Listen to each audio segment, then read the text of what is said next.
గురుగారు, ఈ మాసంలో కుంభరాశి వారికి ఏ విధంగా ఉందండి? విద్య, ఆరోగ్య, వ్యాపార రీత్యా.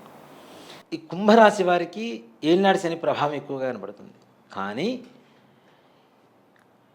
ఈ కుంభానికి 9వ స్థానంలో ఉండేటువంటి కేతుగ్రహ ప్రభావం అనేది చాలా విశేషంగా యోగంగా చెప్పబడుతుంది. దానివల్ల కుటుంబ కలహాలు ఏవైతే ఉంటాయో అన్నీ కూడా సమసిపోతాయి.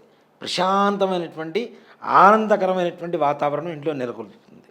అలాగే ఆర్థికపరమైనటువంటి యోగం కూడా విశేషంగా ఉంది. వీళ్ళు ఇన్ని రోజులు చేసినటువంటి అప్పులు తీరేటువంటి అవకాశం, వీళ్ళు ఎవరికన్నా డబ్బులు ఇస్తే వెనక్కి రావటం, ఇలాంటివన్నీ కూడాను ఈ మాసంలో అన్ని శుభపరిణామాలనే చెప్పాలి.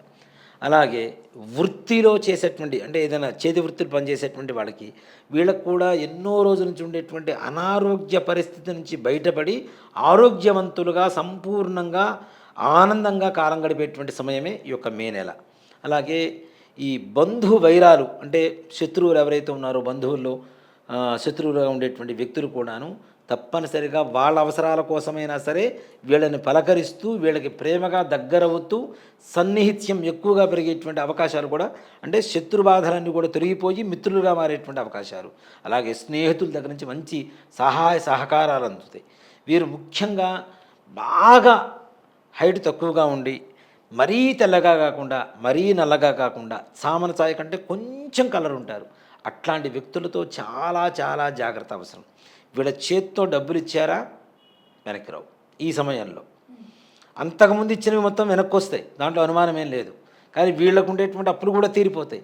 కానీ వీళ్ళు ఏదైనా సహాయం కోసమో ఏదైనా అప్పులు ఇచ్చారా అంటే మాత్రం వెనక్కి సస్యమిలా వెనక్కి రావడం కష్టం.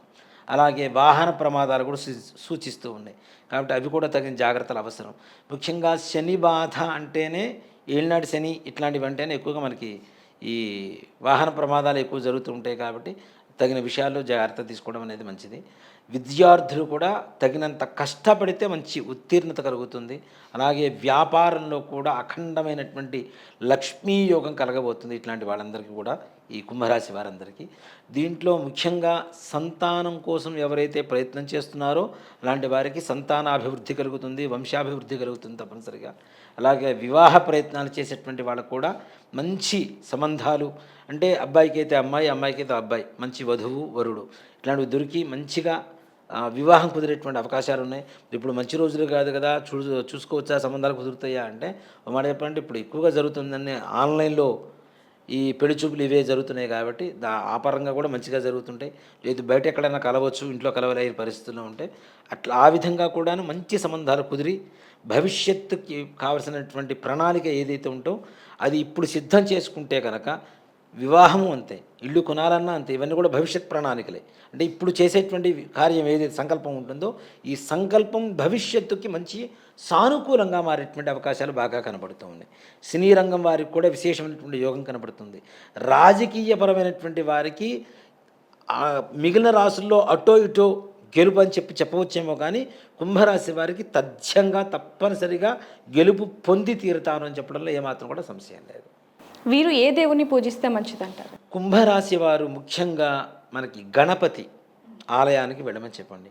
గణపతి ఆలయంలో ప్రదక్షిణాలు చేసి గరికతో గకారాది గణపతి అష్టోత్తరం అని చెప్పి ఒక అష్టోత్తరం ఉంటుంది, 108 నామాలు. ఈ నామాలతో గరికతో పూజ చేయించి స్వామివారికి ఉండ్రాలు నివేదన చేయడం బుధవారం కానీ మంగళవారం కానీ ఇవి చేస్తే సకల కార్య సిద్ధి పొందుతారు, సకలైశ్వర్య ప్రాప్తి కలుగుతుంది, అన్ని దోషాలు కూడా నివారణ కలుగుతాయి, ఆ గణపతి అనుగ్రహం లభిస్తుంది. ధన్యవాదాలు గురు. శ్రీమాత్రే నమః. శ్రీ గురుభ్యో నమః.